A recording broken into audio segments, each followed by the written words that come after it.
Welcome to this explainer. Today, we're diving straight into an ancient text to unpack a truly fascinating spiritual masterclass. We're going to explore a practice that has been quietly passed down through centuries, detailed in the writings of early desert fathers and spiritual guides.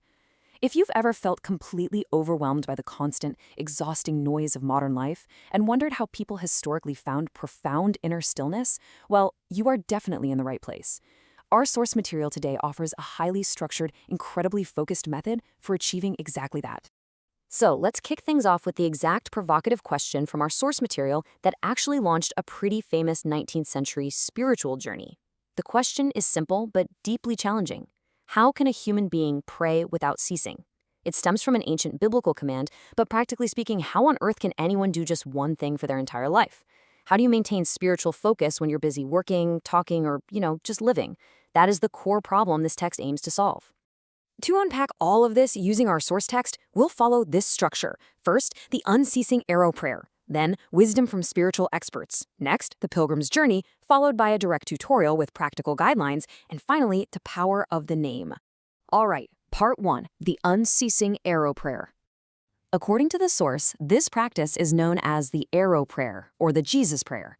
The method utilizes a very brief phrase, repeated abundantly. The goal here isn't to recite incredibly long, complex passages. Actually, the brevity is the whole point. By repeating just a few short words, the practitioner is able to maintain a state of continuous spiritual connection, a constant dialogue with God, regardless of whatever daily tasks they're doing. More importantly, the text notes that this repetition acts as a sort of shield, protecting the mind from being hijacked by endless distractions. What's really fascinating here is how the text cites St. Augustine, who actually likened these short, highly focused phrases to an arrow. When the mind is under attack from spiritual distractions or negative thoughts, this short prayer acts like a swift arrow piercing right through those disruptions. It's a rapid, sharp defense mechanism that prevents the mind from being pulled away from its spiritual center. Moving on to part 2. Wisdom from spiritual experts. Here we get an expert perspective from St. John Climacus, who hits the nail on the head regarding the absolute necessity of simplicity. He notes that historic biblical figures, like the tax collector and the prodigal son, didn't need elaborate speeches to find deep spiritual reconciliation, right? They achieved it using just a single earnest phrase. The expert lesson here is clear and honestly quite reassuring. Overcomplicating your spiritual practice can actually be a hindrance. Simplicity is where the real power lies. And this brilliantly illustrates another core lesson, this time from St. John Chrysostom. He addresses the very practical concern of everyday life. Because, let's face it, we can't all just drop everything. The practice isn't about stopping your life, quitting your job, and staring at a wall. His instruction is to incorporate this mental focus precisely while you eat, while you drink, while you travel, or perform literally any task. The unceasing nature of the practice is meant to run seamlessly right in the background of your normal, active life. Next up, Section 3, the pilgrim's journey. To see how someone actually learns to do this, the text gives us an incredible 19th century case study of a Russian pilgrim. Talk about a focused learner. He walked into a church, heard the biblical command to pray without ceasing, and essentially became obsessed with figuring out how to actually do it. He left his home, living as a wanderer with nothing but a basket of dry bread and a Bible. He sought advice from a nobleman, which wasn't quite enough, so he kept going.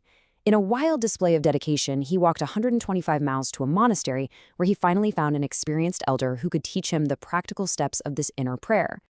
When he arrives, the elder accepts the pilgrim with kindness and hands him a crucial tool, a booklet of early church teachings known as the Philokalia. But more importantly, the elder didn't just hand him a book and send him on his way. He explicitly taught him the exact formula for this unceasing mental focus, explaining that the mind can be guided towards God without neglect by repeating a very specific sentiment. Which brings us to part 4. Let's get into the tutorial, practical guidelines. So how is it actually performed? Drawing directly from St. Simon the New Theologian, the text lays out these physical, step-by-step instructions. Step 1, you must sit in quietness and silence. Step 2, bow your head and close your eyes, imagining yourself looking inside your heart to transport your thoughts away from your mind. Step 3, and this is the mechanical key, you actively synchronize the prayer with your breathing, specifically saying it with every breath you exhale. And finally, step 4, you must remain calm and patient, repeating this supplication over and over, pushing aside all other thoughts. Now, the absolute core of this tutorial is the specific, calming phrase you're instructed to repeat internally with that exhale. The text provides the exact words. My Lord Jesus Christ, Son of the living God, have mercy on me, a sinner. This is the core formula the pilgrim was taught to repeat, first verbally and then entirely within his mind. Now, you might be thinking, okay, but what if I'm not a monk living in total isolation? Well, the source actually anticipates that. It pulls out key lessons for busy people with family commitments. It emphasizes that you can still practice this by prioritizing brief moments of dialogue with God during your normal daily tasks. You just need to focus on attaining small times of stillness in your life to listen, confess your weaknesses, and maintain deep faith in the practice, even amidst a chaotic family life. The physical isolation of a monk isn't required. It's the internal isolation of the mind that truly matters. Finally, let's look at Section 5, the power of the name.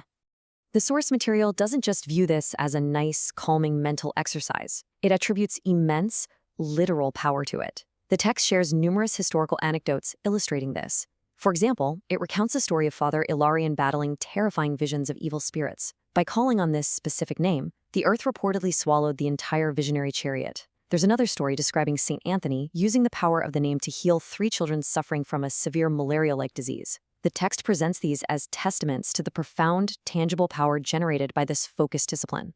But zooming back into the personal, psychological level, the text describes a massive transition for the practitioner.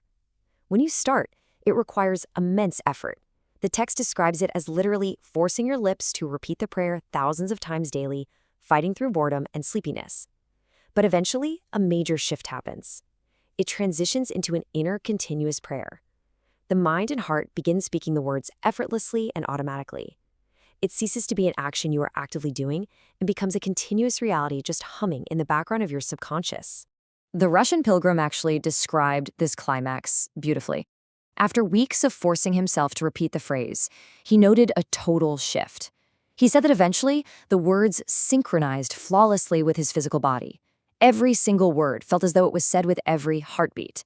He realized he had stopped moving his lips entirely because his heart was now speaking on its own. The focused discipline had totally rewired his internal state. So, wrapping up this explainer, the journey of the Russian pilgrim and the highly structured teachings of these ancient experts leave us with a pretty compelling final thought. We live in an era characterized by relentless digital noise, scattered attention, and, frankly, a lot of constant anxiety. Could these ancient, incredibly structured disciplines of the mind, training the brain through repetitive, focused thought to achieve an automatic state of inner stillness, be the exact remedy we need to find peace today? It's a fascinating question to chew on. Thanks so much for joining me on this deep dive.